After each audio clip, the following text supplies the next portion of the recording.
Okay, hey guys, I'm going to show you how to deal with the Contingency, Stellaris crisis.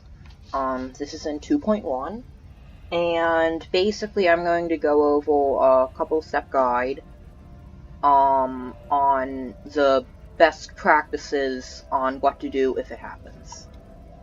First off, you're gonna see a ghost signal event chain, pop up before the Contingency, and that is basically going to alert you that it is going to happen. You're also going to see robots disappear, and some other events happen, on your worlds.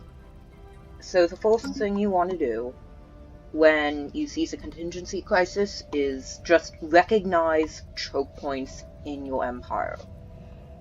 Particularly on the outside. So like, right here, on my western half, I have 1, 2, 3 access points into the whole empire. So what you're going to want to do on those choke points is build as many defense platforms and as many gun batteries on your outpost as you can, and obviously upgrade it to a citadel or whatever your highest tech equivalent is. I'd hope you have citadels by this point, because if you don't, you're not gonna have a fun day. So try to have citadels before the crisis, but that's relatively easy. So, as you can see, I just have these citadels all over the choke points. Secondly, you're going to want to increase your mineral and energy income. You can do this in a couple ways, either going on your normal worlds and just upgrading your mining networks and processing plants and energy nexuses and power plants, or you can conquer a ring world from either the materialist Fallen Empire, if they haven't already awakened by this point, and if you don't have the Synthetic Dawn DLC, or from the Awakened Machine Empire, if you do have the Synthetic Dawn DLC.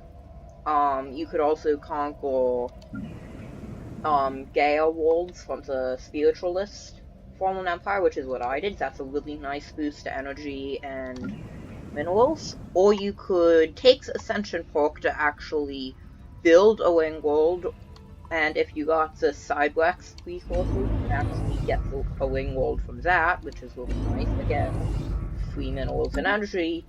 So you're going to want to have a couple thousand minerals and energy and income. As you can see, I'm producing about 3.5, 3.6 thousand, and I'm having 1.2 thousand in upkeep. That might be a bit ambitious for you to get, but you want to be about there. You're going to want to have at least 1 or 2 thousand mineral income, and you're going to want to have a lot of energy income as well. Energy is actually relatively easy to get. You can just build a Dyson sphere. And if you have an excess in energy, but you are struggling for minerals, you can actually directly convert energy to minerals in the new update with the resource replicators. They're not greatly efficient. You lose like 10-11% of it, but it's a pretty good deal. So if the energy is just gonna go to waste, you might as well do it. Then, after that, once you have a pretty good economy, you're going to want to build a massive battleship fleet.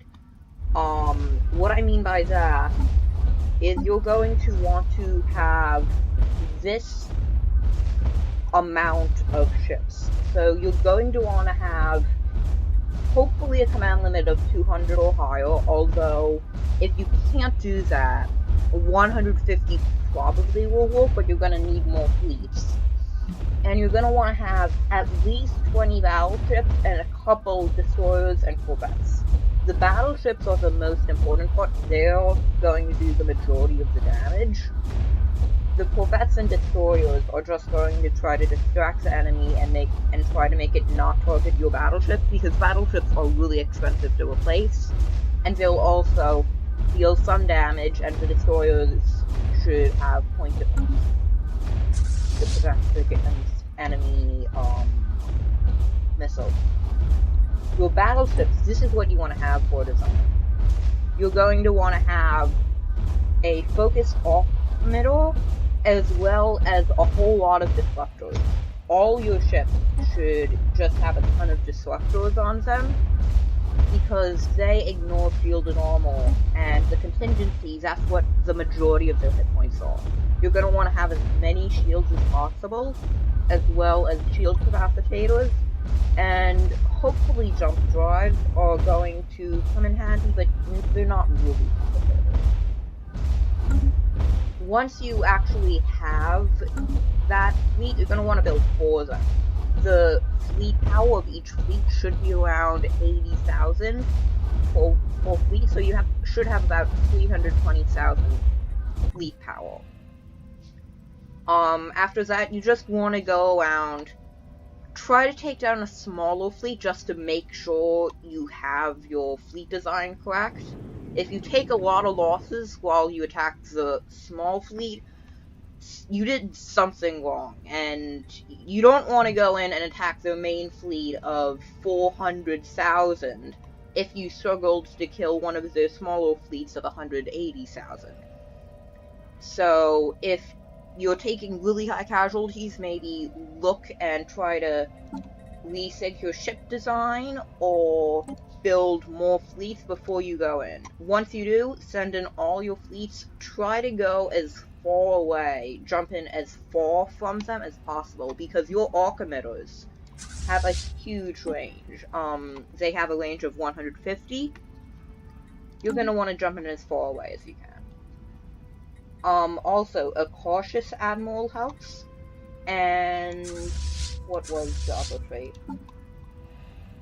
Aggressive also is useful, but not as good as cautious. If you can get both, that's even better. So, on this admiral, I have both. Again, you're going to go over your fleet limit. I actually went, 300, 400 over my naval capacity. I had like 816 out of 400 something for my naval capacity. It's a bit better now because I built some more anchorages. But you're going to want to increase your naval capacity as high as possible, and even then you're still going to go over it. That's fine. You're going to take a huge drop to your economy. But after you kill the defense fleet, like half your ships are just going to die doing that.